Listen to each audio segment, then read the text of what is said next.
안녕하십니까? 누가복음의 저자는 그리스인으로 의사였던 누가입니다.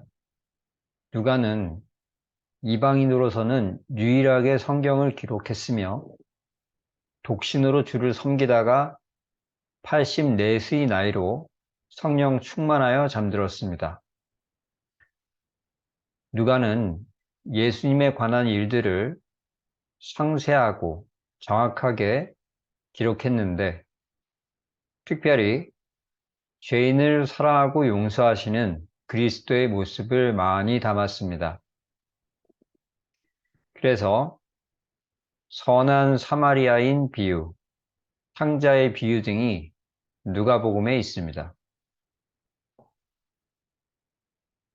누가는 인종, 민족, 사회적 계층 구분 없이 누구에게나 하나님의 구원이 임함을 분명하게 전달했습니다.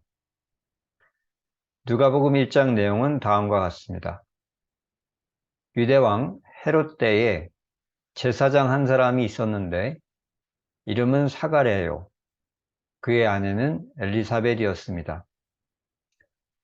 두 사람이 의인이었으나 자식이 없고 나이가 많았습니다. 사가랴가 제사장으로 직무를 행할 때 주의 천사가 그에게 나타나 이르길 사가랴야 내 아내 엘리사벳이 너에게 아들을 낳아 주리니 그 이름을 요한이라고 해라. 그가 주를 위하여 세운 백성을 준비하리라 하였습니다. 이에 사가랴가 제가 늙고 아내도 나이가 많습니다 하였고 이에 천사는 보라 이 일이 되는 날까지 너가 말을 하지 못할 것인데 너가 믿지 아니하였기 때문이다 했습니다. 후에 그의 아내 엘리사벳이 잉태하였습니다. 천사 가브리엘이 처녀 마리아에게 나타나서 말하기를 보라 너가 잉태하여 아들을 낳으리니 이름을 예수라 하라. 그는 야곱의 집을 왕으로 다스릴 것이다 하였고 이에 마리아는 저는 남자를 알지 못합니다 하였습니다. 그러니까 천사가 하나님의 모든 말씀은 능하지 못하심이 없다 하였습니다. 이에 마리아가 주의 여종이오니 말씀대로 제게 이루어지이다 하였습니다. 엘리사벳은 마리아를 만나서 주의 말씀이 이루어지리라 믿은 그 여자가 복되도다 하였고 이에 마리아는 주께서 이스라엘을 도우사 긍휼히 여기시고 기억하셨습니다 하였습니다. 엘리사벳이 아들을 낳았고 사가랴가 아이 이름을 서판에 요한이라고 썼을 때 사가랴의 혀가 풀려 말을 하였고 그가 예언하였습니다. 그 내용은 찬송하리로다. 하나님이 우리 조상을 긍휼히 여기셔서 그 거룩한 언약을 기억하셨다. 아이여 너는 주 앞에 앞서가서 그 길을 준비하여 죄 사함으로 말미암는 구원을 알게 하리라. 돋는 해가 임하여 어둠과 죽음의 그늘에 앉은 자에게 비치고 우리 발을 평강의 길로 인도하시리라 하였습니다. 오늘 본문에 대해 세 가지를 묵상하겠습니다. 첫 번째 본문에서 무엇을 볼 수가 있습니까? 마리아가 말씀대로 제게 이루어질 것입니다 하였습니다. 왜 이랬던 것입니까? 마리아는 주님 말씀은 반드시 이루어질 것이라 믿었기 때문입니다. 마리아는 처녀가 임신한다는 이야기를 들은 적이 없었습니다. 그러나 그 이야기를 사람이 아니라 주께서 하시는 것이라면 말이 안 돼도 말이 되게 하실 것이라 믿었습니다. 그처럼 마리아가 믿었더니 성령으로 말미암아 임신하고 아기 예수를 낳았고 주의 말씀대로 그 아기가 메시아로 사역하는 모습을 보게 되었습니다.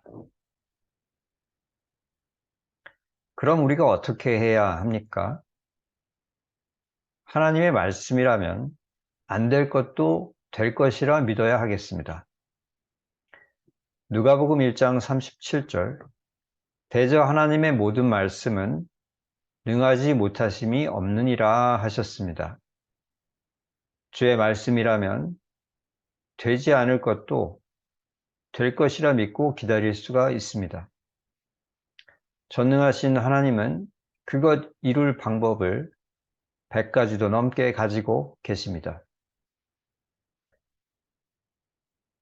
두 번째 본문에서 무엇을 볼 수가 있습니까? 그 거룩한 언약을 기억하셨다는 것입니다. 아기 예수님이 태어나기 2000년 전에 하나님은 아브라함에게 사도행전 3장 25절 땅 위의 모든 족속이 너의 씨로 말미암아 복을 받으리라 언약하셨습니다. 그같이 인류 구원을 오래전부터 계획하셨던 하나님이 드디어 메시아를 보내셔서 본격적으로 그 계획을 실행하고 계십니다. 무엇을 깨닫게 됩니까? 주의 구원을 인간이 다 헤아려 알기가 힘듭니다. 시편 98편 1절에서 새 노래로 여호와께 찬송하라. 그는 기이한 일을 행하사 그의 오른손과 거룩한 팔로 자기를 위하여 구원을 베푸셨음이로다 하였습니다. 인류에게 구원을 주신다고 약속하신 뒤 2000년이라는 오랜 시간 뒤에 구원자를 보내시는 것은 인간에겐 기이하고 그렇게 하신 이유를 우리가 다 이해하기가 힘듭니다. 우리 인간들은 그저 주께서 약속을 하셨으니 그 약속을 이루실 것이다 하면서 그 결말, 그 끝을 믿을 뿐입니다. 그렇다면 우리가 어떻게 해야 하겠습니까? 구원의 과정은 참아야 되고 구원의 끝은 믿어야 하겠습니다. 우리 인간에게 최종적인 구원은 하나님과 영원히 함께 하는 것입니다. 그러나 그 과정에서 우리는 죄악되고 일그러진 우리 자신의 모습 때문에 탄식을 합니다. 야, 이렇게 부족한 내가 과연 구원에 이를 수가 있는 것인가 의심이 되는 때도 있습니다. 그렇지만 나를 위해 죽으시고 부활하신 그리스도께서 부족한 나도 결국엔 구원하시리라 하는 결말을 믿고 그 과정을 참으면서 통과해내야 하겠습니다. 세 번째 본문에서 무엇을 볼 수가 있습니까? 찬송으로 시작했고 평강으로 마무리가 되었습니다. 사가랴는 천사 가브리엘이 내 아내가 아들을 낳을 것인데 그 이름을 요한이라고 해라는 말을 듣고 믿지를 못했습니다. 그리고 10개월 동안 벙어리가 되었습니다. 그렇지만 회개하고 순종하는 마음으로 아이 이름을 요한이라고 하는 순간 말을 할 수 있게 됩니다. 그리고 말을 하게 되자마자 그는 주를 찬송했고 주께서 우리 발을 평강으로 인도하시리라 하는 예언으로 마무리를 했습니다.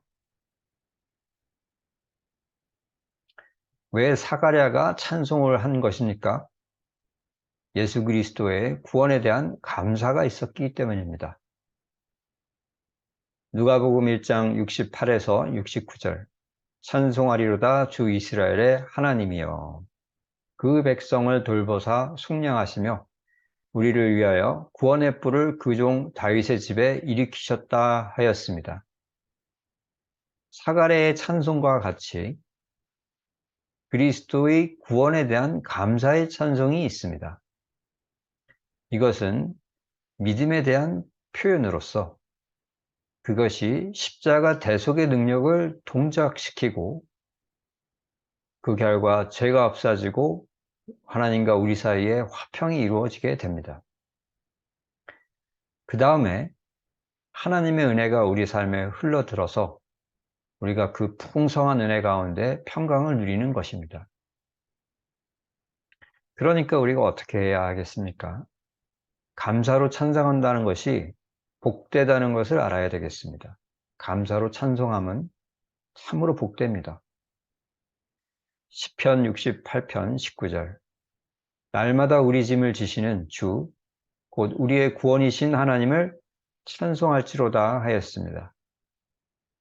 우리가 구원의 하나님을 찬송함은 죄사함, 주와 화목함, 평강으로 되돌아옵니다. 하나님은 구원에 대한 감사 찬송을 귀하게 받으시고 큰 것으로 갚아주십니다. 말씀을 정리합니다. 첫째로 하나님의 말씀이라면 안 될 것도 될 것이라 믿어야 하겠습니다. 둘째로 구원의 과정은 참고 구원의 끝은 믿어야 하겠습니다. 셋째로 감사로 찬송하는 자가 복되다는 것을 알아야 하겠습니다. 주신 말씀에 순종하는 우리 모두가 되기를 축원합니다.